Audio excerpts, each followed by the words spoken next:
Punjabi radio USA ਪੇਸ਼ ਕਰਦਾ ਹੈ ਅੱਜ ਦਾ ਦਿਨ ਸਿੱਖ ਇਤਿਹਾਸ ਵਿੱਚ।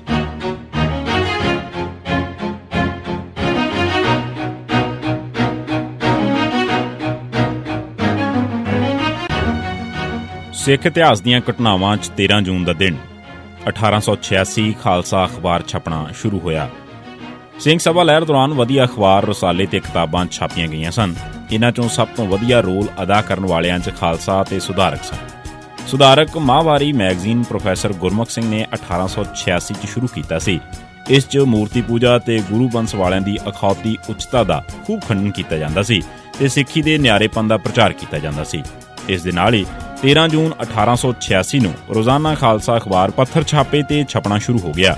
ਇਸ ਨੇ ਵੀ ਸਿੱਖੀ ਦੇ ਨਿਆਰੇਪਨ ਦਾ ਪ੍ਰਚਾਰ ਕਰਨ ਦੇ ਨਾਲ-ਨਾਲ ਵਿਦਿਅਕ ਉੱਨਤੀ ਤੇ ਸਿੱਖ ਤਵਾਰੀਖ, ਸਿੱਖ ਸੱਭਿਆਚਾਰ ਤੇ ਫਲਸਫੇ ਬਾਰੇ ਵਧੀਆ ਸਮੱਗਰੀ ਛਾਪੀ। 1939 ਪਛੜੀਆਂ ਜਾਤਾਂ ਨੂੰ ਗੁਰਭਾਈ ਸਮਝਣ ਵਾਸਤੇ ਹੁਕਮਨਾਮਾ। ਸਿੱਖ ਫਲਸਫੇ 'ਚ ਜ਼ਾਤ-ਪਾਤ ਦੀ ਕੋਈ ਥਾਂ ਨਹੀਂ ਹੈ। ਸਿੱਖ ਕਿਸੇ ਨੂੰ ਵੀ ਉੱਚਾ ਨੀਵਾਂ ਨਹੀਂ ਗਰਦਾਨ ਸਕਦਾ, ਪਰ ਇਹ ਗੱਲ ਅਮਲੀ ਰੂਪ 'ਚ ਨਹੀਂ ਸੀ। ਇਸ ਕਰਕੇ 13 ਜੂਨ 1939 ਦੇ ਦਿਨ ਸ਼੍ਰੋਮਣੀ ਕਮੇਟੀ ਨੇ ਇਸ ਸੰਬੰਧੀ ਇੱਕ ਹੁਕਮਨਾਮਾ ਤਿਆਰ ਕਰਵਾ ਕੇ ਉਸ ਨੂੰ ਅਕਾਲ ਤਖ਼ਤ ਸਾਹਿਬ ਤੋਂ ਜਾਰੀ ਕਰਵਾਇਆ ਤੇ ਸਿੱਖਾਂ ਨੂੰ ਕਿਹਾ ਕਿ ਉਹ ਅਖੌਤੀ ਪਛੜੀਆਂ ਜਾਤਾਂ ਨੂੰ ਆਪਣੇ ਗੁਰਭਾਈ ਸਮਝਣ। 1971 ਬਾਦਲ ਨੇ ਮੁੱਖ ਮੰਤਰੀ ਦੇ ਅਹੁਦੇ ਤੋਂ ਅਸਤੀਫਾ ਦਿੱਤਾ। ਇਨ੍ਹਾਂ ਦਿਨਾਂ 'ਚ ਤਰਲੋਚਨ ਸਿੰਘ ਰਿਆਸਤੀ ਨੇ ਅਕਾਲੀਆਂ ਤੇ ਦੋਸ਼ ਲਾਇਆ ਕਿ ਉਹ ਸਿਰਫ ਸਰਮਾਏਦਾਰਾਂ ਦੇ ਹੱਥਾਂ 'ਚ ਖੇਡ ਰਹੇ ਨੇ। ਉਸਨੇ ਅਕਾਲੀਆਂ ਵੱਲੋਂ ਕੀਤੇ ਜਾ ਰਹੇ ਭ੍ਰਿਸ਼ਟਾਚਾਰ ਦੀ ਜਾਂਚ ਦੀ ਮੰਗ ਕੀਤੀ। ਇਸ ਤੇ ਅਕਾਲੀ ਦਲ ਨੂੰ ਉਸ ਨੂੰ ਕਾਰਨ ਦੱਸੋ ਨੋਟਿਸ ਜਾਰੀ ਕਰਨਾ ਪਿਆ। ਗੁਰਨਾਮ ਸਿੰਘ, ਜੋ ਪਾਰਲੀਮੈਂਟਰੀ ਬੋਰਡ ਦਾ ਪ੍ਰਧਾਨ ਸੀ, ਨੇ ਇਸ ਨੋਟਿਸ ਦਾ ਵਿਰੋਧ ਕੀਤਾ। ਇਸੇ ਤਰ੍ਹਾਂ ਕਈ ਅਕਾਲੀ MLA ਵੀ ਵਜ਼ੀਰੀਆਂ ਵੀ ਮੰਗ ਰਹੇ ਸਨ। ਹਾਲਾਂਕਿ 25 ਵਜ਼ੀਰ ਤੇ 2 ਪਾਰਲੀਮੈਂਟਰੀ ਸੈਕਟਰੀ ਪਹਿਲਾਂ ਹੀ ਬਣ ਚੁੱਕੇ ਸਨ। ਚੰਨਣ ਸਿੰਘ ਕਾਂਗਰਸ 'ਚੋਂ ਅਕਾਲੀ ਦਲ 'ਚ ਆਏ ਸੁਰਿੰਦਰ ਕੈਰੋਂ ਨੂੰ ਵਜ਼ੀਰ ਬਣਾਉਣ ਦਾ ਵੀ ਵਾਅਦਾ ਕੀਤਾ ਹੋਇਆ ਸੀ, ਪਰ ਇਹ ਸਕੀਮ ਹੀ ਪੂਰੀ ਨਾ ਹੋਈ ਤੇ ਸੁਰਿੰਦਰ ਕੈਰੋਂ ਦਾ ਧੜਾ ਵੀ ਬਾਗੀ ਹੋਣ ਲਈ ਤਿਆਰ ਹੋ ਗਿਆ।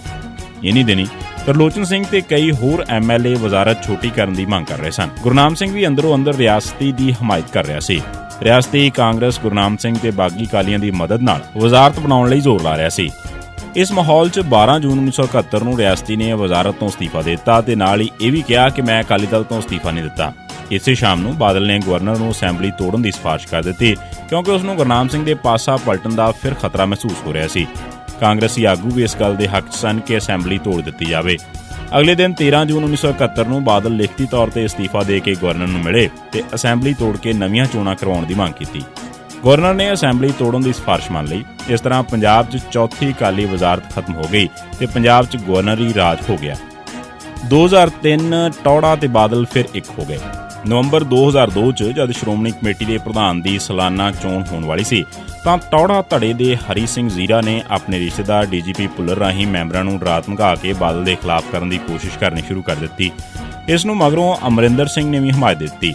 ਇਸ ਤੇ ਬਾਦਲ ਨੇ ਇੱਕ ਬਿਆਨ 'ਚ ਕਿਹਾ ਕਿ ਟੌੜਾ ਦਾ ਸ਼੍ਰੋਮਣੀ ਕਮੇਟੀ ਦਾ ਪ੍ਰਧਾਨ ਬਣਨ ਦਾ ਸੁਪਨਾ ਸਾਕਾਰ ਨਹੀਂ ਹੋਣ ਦੇਵਾਂਗੇ। ਪਾਰਲੀਮੈਂਟ ਤੇ ਅਸੈਂਬਲੀ ਵਗੈਰਾ 4 ਮੌਕਿਆਂ ਤੇ ਹਾਰਨ ਮਗਰੋਂ ਬਾਦਲ ਪਹਿਲੀ ਵਾਰ ਜਿੱਤੇ ਸਨ, ਪਰ ਬਾਦਲ ਅਜੇ ਵੀ ਡਰਦੇ ਸਨ ਕਿਉਂਕਿ ਅਮਰਿੰਦਰ ਸਿੰਘ ਨੇ ਅਜੇ ਪੰਜਾਬ 'ਚ 4 ਸਾਲ ਹਕੂਮਤ ਕਰਨੀ ਸੀ।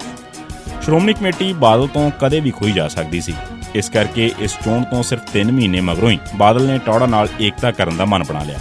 ਇਸ 'ਚ ਵਧੇਰੇ ਰੋਲ ਮਨਜੀਤ ਸਿੰਘ ਕਲਕੱਤਾ, ਮਹੇਸ਼ਿੰਦਰ ਸਿੰਘ ਗਰੇਵਾਲ, ਹਰਮੇਲ ਸਿੰਘ ਟੌੜਾ ਦਾ ਸੀ।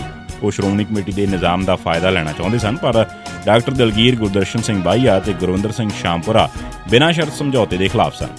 ਉਧਰ ਬਾਦਲ ਵਾਸਤੇ ਵੀ 3 ਮਹੀਨੇ ਪਹਿਲਾਂ ਦਾ ਕਾਂਗਰਸੀ ਟੌੜਾ ਹੁਣ ਪੰਥਕ ਬਣ ਰਿਹਾ ਸੀ। 8 ਮਾਰਚ 2003 ਦੇ ਦਿਨ ਟੌੜਾ ਦੇ ਘਰ ਉਸ ਦੇ ਨਿੱਜੀ ਅਖੰਡ ਪਾਠ ਦੇ ਭੋਗ ਤੇ ਮਨਜੀਤ ਸਿੰਘ ਕਲਕੱਤਾ ਨੇ ਚੁੱਪਚਾਪ ਬਾਦਲ, ਢੀਂਡਸਾ ਵਗੈਰਾ ਨੂੰ ਸੱਦ ਲਿਆ ਤੇ 5 ਅਪ੍ਰੈਲ ਨੂੰ ਏਕਤਾ ਦੀਆਂ ਰਸਮੀ ਗੱਲਾਂ ਸ਼ੁਰੂ ਹੋ ਗਈਆਂ ਸਨ। 18 ਮਈ ਨੂੰ ਬਾਦਲ ਨੇ ਵੇਦਾਂਤੀ ਨੂੰ ਖਤ ਲਿਖਣ ਦਾ ਡਰਾਮਾ ਕੀਤਾ ਤਾਂ ਕਿ ਏਕਤਾ ਅਕਾਲ ਤਖ਼ਤ ਦੇ ਜਿੰਮੇ ਮੜੀ ਜਾ ਸਕੇ। ਵੇਦਾਂਤੀ ਨੇ ਟੌੜਾ ਤੇ ਬਾਦਲ ਨੂੰ 5 ਜੂਨ ਨੂੰ ਤਖ਼ਤ ਤੇ ਸੱਦ ਲਿਆ। ਬਿਮਾਰ ਹੋਣ ਕਰਕੇ ਟੌੜਾ ਤਾਂ ਨਾ ਆ ਸਕੇ, ਪਰ ਬਾਦਲ ਉੱਥੇ ਗਏ। ਵੇਦਾਂਤੀ ਨੇ ਬਾਦਲ ਨੂੰ ਅਖੰਡ ਪਾਠ ਕਰਵਾਉਣ ਤੇ ਕੜਾਹ ਪ੍ਰਸ਼ਾਦ ਦੀ ਦੇਗ ਕਰਵਾਉਣ ਵਾਸਤੇ ਕਿਹਾ। ਅਗਲੇ ਦਿਨ ਹੀ ਗੁਰਚਰਨ ਸਿੰਘ ਟੌੜਾ ਨੇ ਕਿਹਾ ਕਿ ਬਾਦਲ ਦੇ ਅਕਾਲ ਤਖ਼ਤ ਤੇ ਪੇਸ਼ ਹੋਣ ਨਾਲ ਹੀ ਏਕਤਾ ਹੋ ਗਈ ਹੈ। 13 ਜੂਨ ਨੂੰ ਰਸਮੀ ਏਕਤਾ ਦਾ ਐਲਾਨ ਵੀ ਕਰ ਦਿੱਤਾ ਗਿਆ ਤੇ 1999 ਦੇ ਇੱਕ ਦੂਜੇ ਨਾਲ ਟਕਰਾਉਂਦੇ ਪ੍ਰਕਾਸ਼ ਸਿੰਘ ਬਾਦਲ ਤੇ ਗੁਰਚਰਨ ਸਿੰਘ ਟੌੜਾ ਇੱਕ ਦੂਜੇ ਦੇ ਖਤਰਨਾਕ ਇਲਜ਼ਾਮ ਲਾਉਂਦੇ ਰਹਿਣ ਦੇ ਬਾਵਜੂਦ ਫਿਰ ਇੱਕ ਹੋ ਗਏ। ਇਹ ਸਨ ਸਿੱਖ ਇਤਿਹਾਸ ਦੀਆਂ ਘਟਨਾਵਾਂ 'ਚ 13 ਜੂਨ ਦਾ ਦਿਨ। ਸੁਣਦੇ ਰਹੋ ਪੰਜਾਬੀ ਰੇਡੀਓ USA।